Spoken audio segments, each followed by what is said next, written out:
Guys আজি মই বিলাহীটো বনাব বিচাৰিছোঁ। এই সামগ্ৰীখিনি দেখুৱাইছোঁ। প্ৰথমে মই লৈছোঁ তাৰপিছত লৈছোঁ পিঁয়াজ অলপ লৈছোঁ, নহৰু অকণমান লৈছোঁ, তাৰপিছত জলকীয়া অলপ লৈছোঁ, তাৰপিছত এফালে বিলাহী অলপ কাটি লৈছোঁ। বাকী অলপ আপোনালোকে লাষ্টলৈকে চাই থাকিব। গাইস মাছ ফ্ৰাই কৰি আছোঁ। আপুনি চাওক 1, 2, 3, 5টা মাছ ফ্ৰাই কৰি আছোঁ। ময়ো এইখিনি বনাবলৈ লৈ গৈ আছোঁ। গাইস আপোনালোকে চাই থাকিব।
অলপ পানী অলপ দিছোঁ। পানী দি পেলাই অলপ সময়ৰ কাৰণে ঢাকনাটো ঢাকি দিওঁ।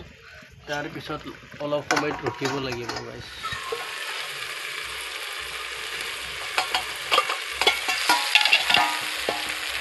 হেল্ল' গাইছ, মাছ ফ্ৰাই কৰিছে, ভাজিছে, চব্জি বনাইছে, ঠাণ্ডা কৰিছে।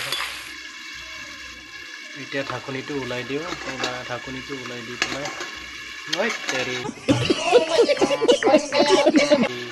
ঢাকনিটো ওলাই লওঁ। বাবা ঢাকনিটো ওলাই লওঁ। এতিয়া অলপ লৰাই মাছখিনি দি দিওঁ। মাছখিনি দি লৈ আৰু 10-15 মিনিট থাকি পেলাই উঠাই যাম আৰু অলপ লৰাই দিছোঁ। তাৰপিছত 15 মিনিট থাকি পেলাই ওলাই দিম। তাৰপিছত হৈ যাব। এতিয়া মই গা ধুই আহি ভাত খাব ওলাইছোঁ। এয়া ভাত কেইটামান লৈছোঁ। এইফালে মাছ বিলাহী ভাজি, এইফালে দালি আৰু ফল চব্জি।